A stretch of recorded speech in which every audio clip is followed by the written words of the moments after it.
Hello everybody, my name is Mist and welcome to my review of Now This Week called Music 1.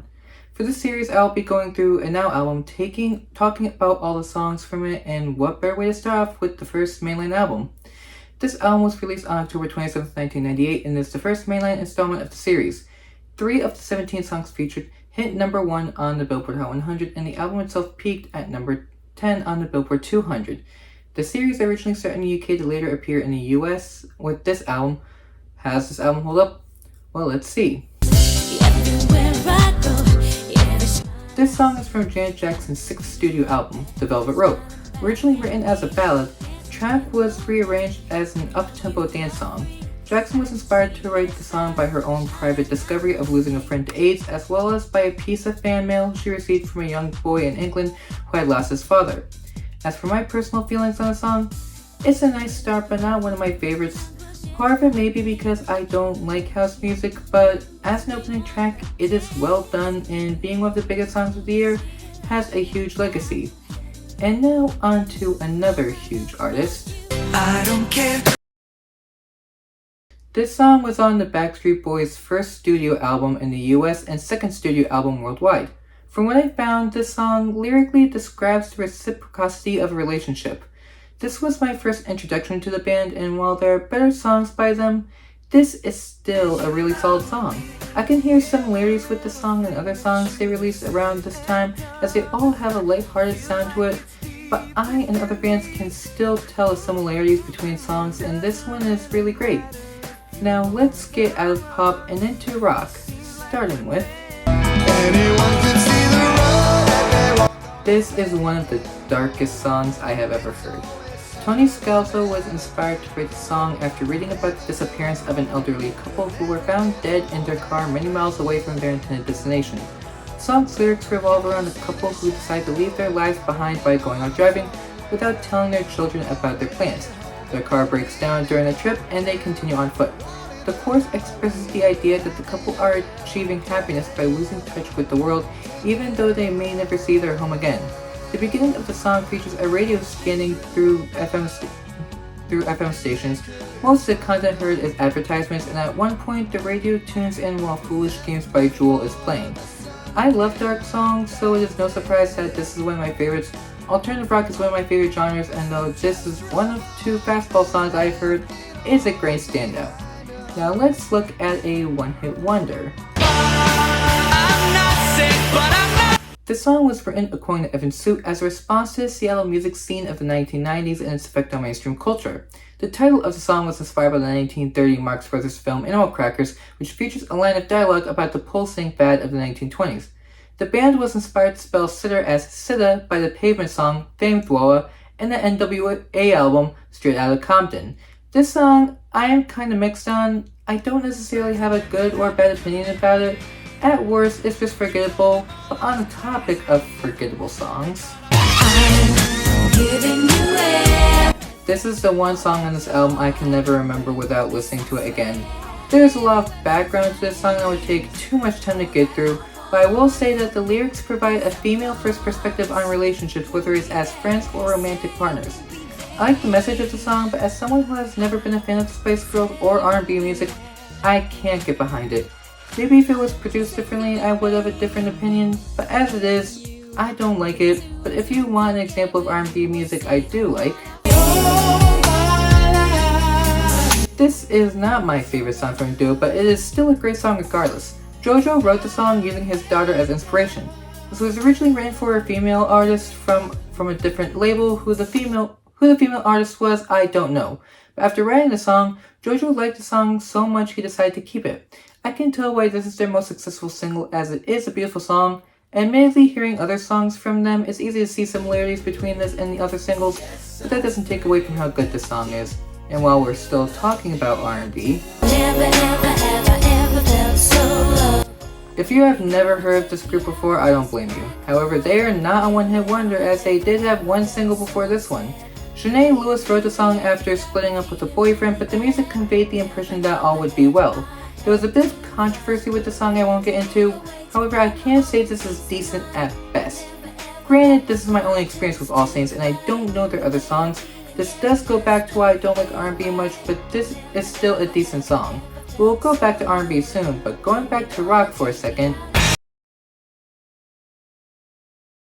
As much as I like the sound of the song, the background behind the song is a little uncomfortable. The song was written after the lead singer's family disowned him due to being in a relationship with an older woman, and the lyrics are directed at his family. I won't get into my personal feelings about that, but I will say that regardless, it is a good song. I don't know why, but rock around this time was really good in my opinion, and this is a good example why. Like the way this is a darker song than most, but like I said, I tend to like songs like that. As for songs that are much lighter, I already know people are upset just by mentioning this song. This song is seen as one of the most annoying songs of all time. In my opinion, I don't think that. I really like the song. I like how upbeat the song is, which was intended to be a slower song. This was inspired by the Beach Boys and other 50s and 60s groups using their voice as an almost doo-wop kind of thing. The lyrics are also good, in which they talk about holding onto things that really matter, like friends and family. This is a song in which production and lyrics are completely different, but either way, I like the song, even though others think it is annoying. But if you want a different style of song, this song is the one song on this album that was popular due to the swing revival during that time. This is also their only song that does not have any political topics in it, which already makes this easier to talk about. If you know anything about music in the 40s, you already know what the inspiration is. This was also recorded in one take, and as such there is one time in it where there is an accidental slip up which was decided to keep in.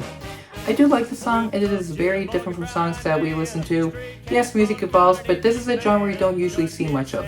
Still, like the song, I probably won't listen to their others as I don't like political or social issues in music, but this is still a great song. But now going back to R&B with... I can't find any background on this song, so I can't get into that. This also has a rap verse from Keith Murray that was taken out for this album. Losing the rap verse doesn't really change the song much, so nothing really changed for me. As for my opinion, I don't like the song much. Like I said, I don't like R&B music, and this song doesn't change that opinion. Like with some other groups, I don't have much experience with Imagine, but they also don't have much accessible music. But on to an R&B song that I like. Do I ever cross your mind? This is another song I couldn't find much background on, but I do know this became one of the most played songs on the radio in 1998. This is another R&B song I enjoy listening to, which is good for my sanity, which makes me now realize it's the slow R&B songs I like on this album. Anyways, this song is still fun to listen to. Brian McKnight has a really good voice that works well for this song. The only other song I have heard from him is Back at One, mostly because of the cover from Mark Willis, but Anytime is still the better song. But if you finally calms down from Bop, this is another hated song, and another song I enjoy listening to. Aqua has always been a band that has many songs people don't like, but they are songs I enjoy listening to, and I am not the only one in my family who thinks that way. Everyone knows what this song is about, and while the lyrics personally make me uncomfortable, I still enjoy listening to the song. I love bubblegum pop, and this is a prime example of it. Before anyone asks, I don't care about gender stereotyping and usually never follow them, and that helps me be comfortable about liking the song. I personally enjoy their song Lollipop Candyman more, but this is still a great song. We're staying in rock music for the rest of the review, starting with This Is What You Get. Despite how original the composition sounds, I do not like the song. This song has a huge emphasis on anti-capitalism. I don't know why the song doesn't click for me, but listening to it back is probably the production. It sounds so weird to me, and I don't like how they made the song sound. Like I said earlier, I like rock from this era, but this is not a rock song I can get behind. But believe it or not, there is a worse song. I will buy you a garden. I have never liked Everclear's music, so it is no surprise I don't like the song. I don't mind the lyrics because of what he and his ex-wife fantasize about. I like when a song is personal to an artist. However, it doesn't change the fact that I do not like the song. I think my biggest issue is how his voice sounds in the song, as he sounds like he has no energy in it. To me, if you make the song this upbeat, sounding monotone is the last thing I want to hear. Now on to a song I do like. I want to get away. It's amazing how a song can come from the simplest of things. The song came about from Lenny Kravitz bringing an amp to the studio and plugging in the guitar. He was testing out the amp and then told the engineer to hook up the mic and record. Even though the background is simple, I like the song. This is a hard-hitting song and shows why I like rock so much. This is one of my favorite songs of Kravitz's and sounds different from some other songs. I don't know why, but it's hard to describe why I like the song so much. I hope to hear a song like this on the final song on the album. But instead, we got I smell sex and candy. This song is boring in sound and weird in lyrics. It would take all day to describe the background, but I will say that it came about when a girl walked into a room smelling like sex and candy in there, and 4 years later wrote the song. In another 5 or 6 years, we finally listened to it. The song's lyrics have various disco and grunge elements in them, and this is also supposed to be a love song. This song is not bad, just confusing to me, and as such, I can't get behind it as much as other songs. Overall, this is a good album but could be better. This album was released 7 days before I was born, so I have always had a history with it, even though I didn't start listening to music until 2014. As for my favorite song on the album, I have to go with Barbie Girl by Aqua. I know a lot of people hate it, but that will never affect my own opinion of the song. I'll post more of my favorites in the description, so go check that out if you want to know more. Next time, we will look at the second mainline album, and all I will say is, get ready for more negatives than positives. Until next time, my name is Mist. Take care, everybody.